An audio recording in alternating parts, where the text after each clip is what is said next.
বাংলাদেশের ক্রিকেটের নাম উল্লেখ করতে হলে সাকিব আল হাসান, মাশরাফি, তামিম ইকবাল তাদের নাম এমনিতেই মানুষের মস্তিষ্কে ভেসে ওঠে।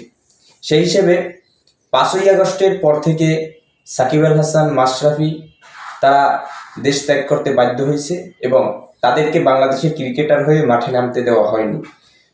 দেখেন, সাকিব আল হাসান এবং মাশরাফি তাদের ভুল কোথায় এবং তাদেরকে কেন দেশে আসতে দেওয়া হয়নি এবং তাদেরকে ক্রিকেটার হয়ে মাঠে নামতে দেওয়া হয়নি।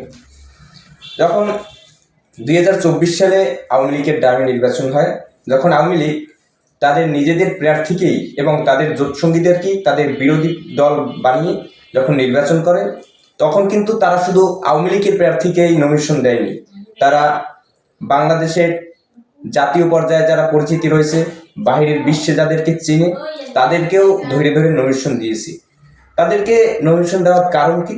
তাদেরকে নমিনেশন দেওয়ার কারণ হচ্ছে শেখ হাসিনা তার দলটাকে এমনভাবে সাজাতে চেয়েছে যে সেখানে শুধু আওয়ামী লীগ নেই, আপনার জাতীয় পর্যায়ে যারা পরিচিতি তাদেরকেও তাদের দলে টানছে।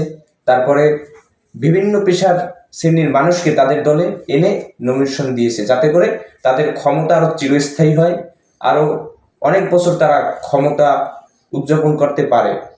সেই হিসেবে সাকিব আল হাসান সে কিন্তু আওয়ামী লীগের কেউ না, মাশরাফি সে কিন্তু আওয়ামী লীগের কেউ না, কিন্তু তাদেরকে আওয়ামী লীগের বানানো হয়েছে। সাকিব আল হাসান, মাশরাফি তারা হচ্ছে বাংলাদেশের সম্পদ, ক্রিকেটের মাস্টার মাইন্ড। সেই হিসেবে শেখ হাসিনা চেয়েছে সাকিব আল হাসানরে নমিনেশন দিয়েছে, অথচ তার আসনে কিন্তু আওয়ামী লীগের হেভিওয়েট প্রার্থী ছিল, তাদেরকে নমিনেশন দেয় নাই, সাকিব আল হাসানরে দিছে। মাশরাফির নমিনেশন দিছে, তারপর গান বাজনা নাচ করে মমতাজেরও কিন্তু নমিনেশন দেওয়া হয়েছে, কারণ সকল শ্রেণী পেশার মানুষকে দিয়ে তার দলটাকে সুসংগঠিত করার চেষ্টা করছে।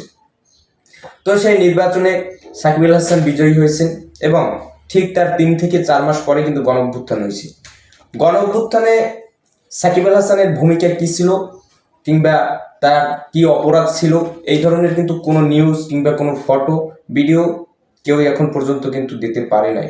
কিন্তু গণঅভ্যুত্থানে সাকিব আল হাসানের উপর কী দোষ চাপানো হয়েছে যে সাকিব আল হাসান সে নাকি গণঅভ্যুত্থানে গণহত্যার সাথে জড়িত, তার উপরে সেই মামলা দায়ের করা হয়েছে, যার কারণে তাকে দেশ ছাড়তে বাধ্য হয়েছে।